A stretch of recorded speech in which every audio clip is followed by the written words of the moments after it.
Hello बच्चों, कैसे हो आप सभी लोग? बढ़िया, फर्स्ट क्लास।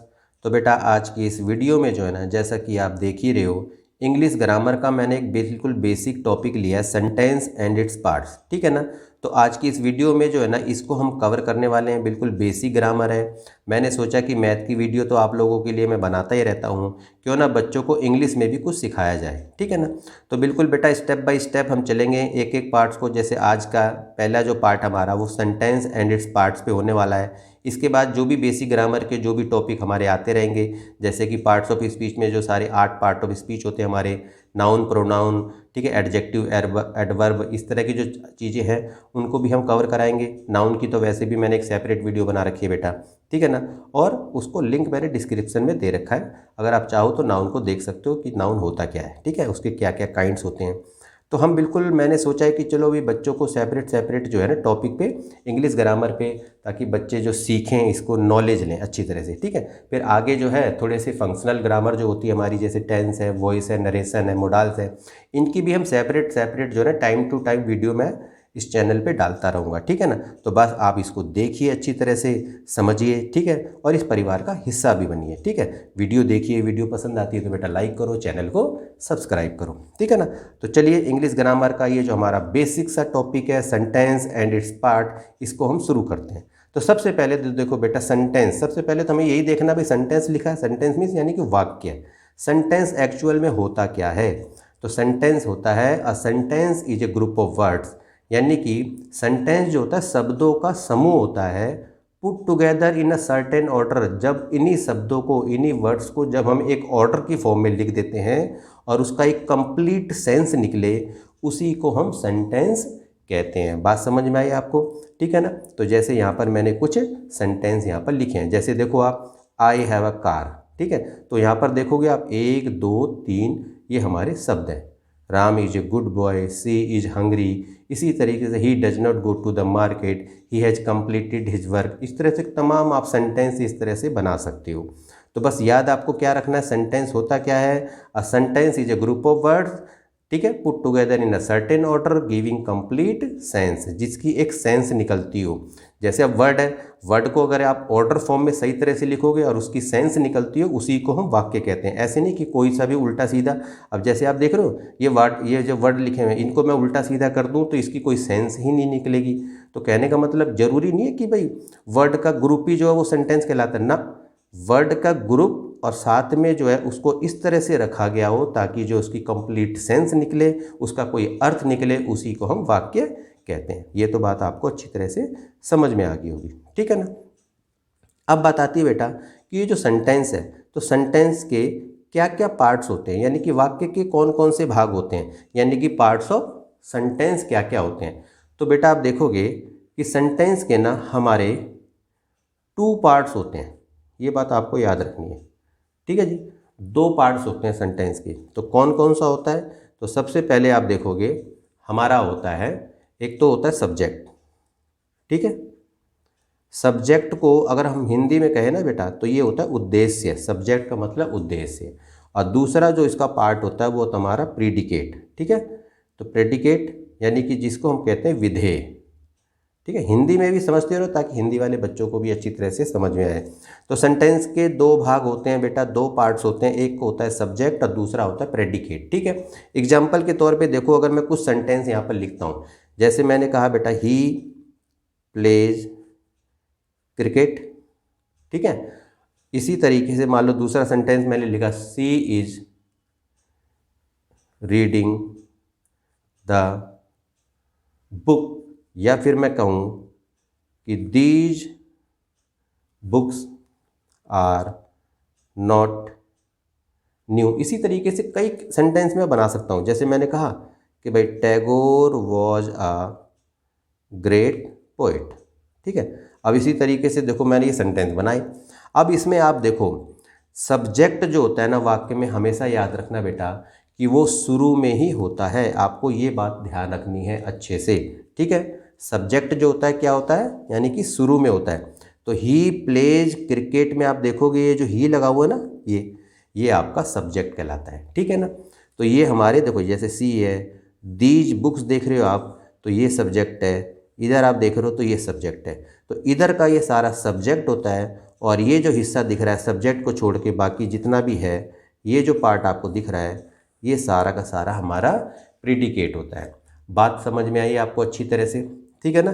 तो यानी कि सब्जेक्ट ये हमारा जो पहले नंबर पे जो लिखा हुआ है, पहले नंबर पे ये जो हमारे वर्ड्स लिखे हुए हैं, ठीक है, ये हमारा सब्जेक्ट होता है। और दूसरा पार्ट जो होता है सेंटेंस का, वो सब्जेक्ट को छोड़ के बाकी सारा जो पार्ट होता है उसी को हम प्रेडिकेट कहते हैं। ये बात तो आपको अच्छी तरह से समझ में आ गई होगी, ठीक है।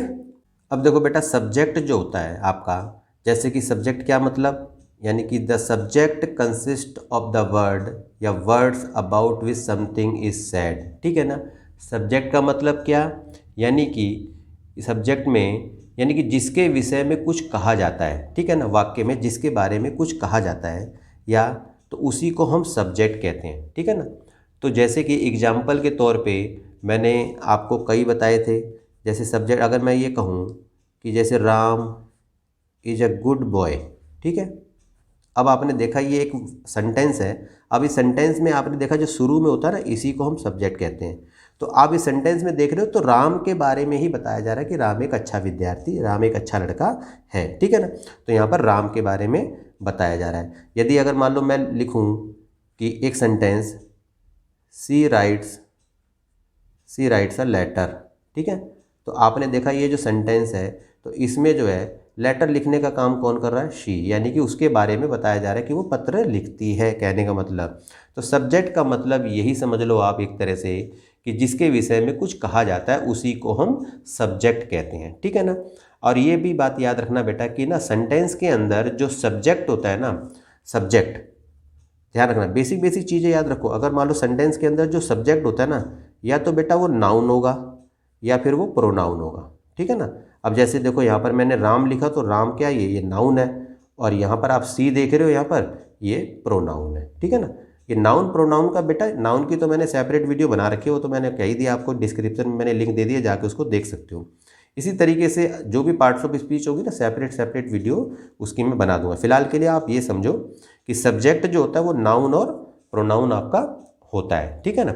और एक चीज़ और देखो आप, जैसे कि मैंने लिखा ना कि the subject consist of the word, subject जो होता है एक वर्ड का भी हो सकता है, एक से ज़्यादा वर्ड का भी हो सकता है, कहने का मतलब ये है। तो जैसे एक वर्ड में, जैसे अभी मैंने लिखा देखो यहाँ पर, जैसे मैं राम लिख सकता हूँ, अमर लिख सकता हूँ, या बर्ड्स, यानी इस पे किसी पे भी सेंटेंस बना दूँ मान लो, तो ये क्या है, एक एक वर्ड के जो है हमारे सेंटेंस हो, यानी कि सब्जेक्ट हो जाते हैं। और यदि मान लो एक से ज़्यादा वर्ड का भी हो सकता है, जैसे मैं कहूँ कि माई फ्रेंड, ठीक है ना, या फिर मैं कहूँ कि दीज बुक्स, ठीक है, तो इसमें देखो आप एक से ज़्यादा वर्ड है। तो कहने का मतलब ये है कि जो सब्जेक्ट जो होता है ना, वो एक वर्ड का भी हो सकता है, एक से ज़्यादा वर्ड का भी हो सकता है, ठीक है ना। ये बात तो आपको समझ में आई। इसके बाद प्रेडिकेट, जैसे मैंने बताया ना, सेंटेंस के दो पार्ट होते हैं। पहला जो पार्ट यानी कि पहला जो वर्ड है, एक तरह से जो सबसे शुरू में जो लिखा रहता है वो सब्जेक्ट होता है, और इसको छोड़ के बाकी का जो पार्ट होता है वो प्रेडिकेट होता है।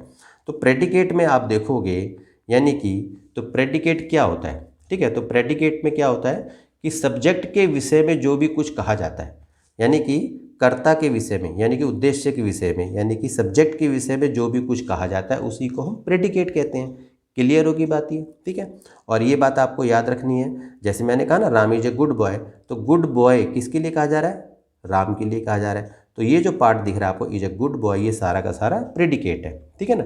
प्रेडिकेट में आपको ये ध्यान रखना है बेटा कि प्रेडिकेट में वर्ब तो रहती ही रहती है, आप देखो यहाँ पर, ठीक है। अब वर्ब तो आती ही है, ठीक है, बिना वर्ब, अब देखो इसमें देखोगे जैसे इज, तो इज ये वर्ब ही है एक तरह का, ठीक है ना। तो प्रेडिकेट में एक तो वर्ब रहती है, ये बात आपको बिल्कुल याद रखनी है, ठीक है। प्रेडिकेट जो होता है वो एक शब्द का भी हो सकता है, एक वर्ड का भी हो सकता है, एक से ज़्यादा वर्ड का भी हो सकता है, ठीक है ना। जैसे अगर मैं कहूँ, मान लो एक सेंटेंस मैंने कहा बर्ड्स फ्लाई, तो देखो ये भी तो एक सेंटेंस ही है। इसमें देखा आपने ये सब्जेक्ट है और ये देख रहे हो आप ये वर्ब है, यानी कि प्रेडिकेट है एक तरह से समझो। तो एक वर्ड का भी प्रेडिकेट हो सकता है और एक से ज़्यादा वर्ड का, तो आप देख ही रहे हो यहाँ पर जो सेंटेंस मैंने दिया, एक से ज़्यादा वर्ड का प्रेडिकेट है। तो कहने का मतलब है कि प्रेडिकेट जो होता है वो एक वर्ड का भी हो सकता है और एक से ज़्यादा वर्ब का यानी कि वर्ड्स का भी हो सकता है, ठीक है ना। तो भाई प्रेडिकेट में ना वर्ब के अलावा, तो वर्ब के अलावा ना देखो आप नाउन भी आ सकता है, प्रोनाउन भी आ सकता है, एडवर्ब भी आ सकता है। तो इस तरह से चीज़ें, यानी कि वर्ब के अलावा नाउन, प्रोनाउन, एडवर्ब, इस तरह से चीज़ें आ सकती हैं। कहने का मतलब ये है, ठीक है ना। ये बात तो आपको बिल्कुल अच्छे से समझ में आ गई होगी, ठीक है ना। ये सारी कुछ बेसिक बातें बेटा, तो मैंने बोला ना सबसे पहले ये वीडियो बेसिक होने वाली है, बिल्कुल ही धीरे धीरे स्टेप बाय स्टेप हम चलते जाएंगे इंग्लिश ग्रामर में आगे की तरफ, ठीक। तो पहले इनको मतलब भी तो समझना जरूरी है ना इन सब चीज़ों का। अब भाई ऑब्जेक्ट क्या होता है, ठीक है। ऑब्जेक्ट में देखोगे आप, अ नाउन और pronoun that comes after the verb is called the object, ठीक है ना। नाउन हो या प्रोनाउन हो, जो वर्ब के बाद आते हैं उसी को हम ऑब्जेक्ट कहते हैं। एग्जाम्पल के तौर पे आप यहाँ पर देखो, जैसे अगर मैं लिखूँ राम राइट्स अ लेटर, ठीक है। एक सेंटेंस मैंने ये लिखा, एक सेंटेंस मैंने लिखा मदन प्लेड क्रिकेट, ठीक है, इस तरह से लिखा। या मैंने लिखा सीता लव्स मी। ये 3 सेंटेंस मैंने लिखे, ठीक है। अब यहाँ पर अगर आप देखोगे तो ऑब्जेक्ट कहाँ पर है, ठीक है। तो ऑब्जेक्ट का मतलब जैसे ये दिख रहे हो आप, ये लेटर, ठीक है, इस तरह से यहाँ देखा ये क्रिकेट, क्योंकि देखो ये तो सब्जेक्ट है, ये वर्ब है, और इसके बाद जो आता है यानी कि जो वर्ड्स है वो क्रिकेट, यानी कि वो हमारा ऑब्जेक्ट होता है। इसमें आपने देखा ये मी ऑब्जेक्ट है। तो आपने ये देखा कि भाई ऑब्जेक्ट जो होता है ना, वो नाउन भी हो सकता है, प्रोनाउन भी हो सकता है। तो जैसे देखो ये लेटर है, क्रिकेट है, ये सब नाउन है। मी देखोगे तो ये प्रोनाउन है।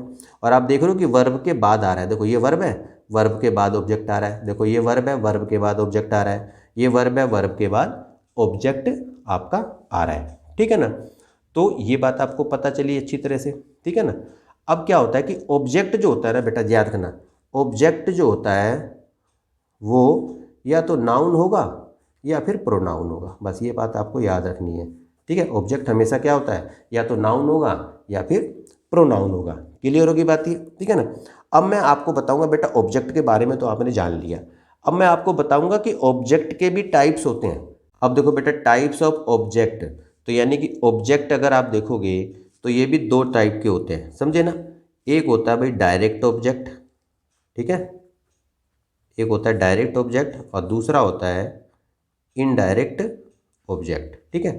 अब भाई ये कैसे होते हैं, डायरेक्ट ऑब्जेक्ट कौन सा होता है जी, इनडायरेक्ट ऑब्जेक्ट कौन सा होता है, तो इसको समझो पहले आप अच्छी तरह से। एग्जाम्पल के तौर पे मैं आपको समझाता हूँ, ठीक है ना। अगर मैंने कहा, जैसे मैंने लिखा यहाँ पर उमा गेव मी अ पेन, ठीक है। या फिर मैंने कहा Mohan told him a story, ठीक है। ये सेंटेंस मैंने यहाँ पर लिखा, ठीक। तो आपने देखा यहाँ पर कि यहाँ पर आप देख रहे हो जैसे कि पेन, ठीक है, जैसे कि देख रहे हो आप ये ऑब्जेक्ट, ठीक है। तो ये जो पेन, ये जो ऑब्जेक्ट है, इसी को जो है हम डायरेक्ट ऑब्जेक्ट कहते हैं, ठीक है। क्या है ये, डायरेक्ट ऑब्जेक्ट। और इसी सेंटेंस में आप देखो जैसे कि मी, जैसे कि हिम दिख रहा है, ठीक है, तो इनको हम कहते हैं इनडायरेक्ट ऑब्जेक्ट, ठीक है। ये बात आपको याद रखनी है अच्छे से, ठीक है। तो अब एक चीज़ इंपॉर्टेंट चीज़ समझो पहले, तो बेटा जो इनडायरेक्ट ऑब्जेक्ट होता है ना, इनडायरेक्ट, अब देखो सेंटेंस में ये तो आपको पता चला कि भाई इनडायरेक्ट ऑब्जेक्ट कहाँ पर होता है और डायरेक्ट ऑब्जेक्ट कहाँ पर होता है।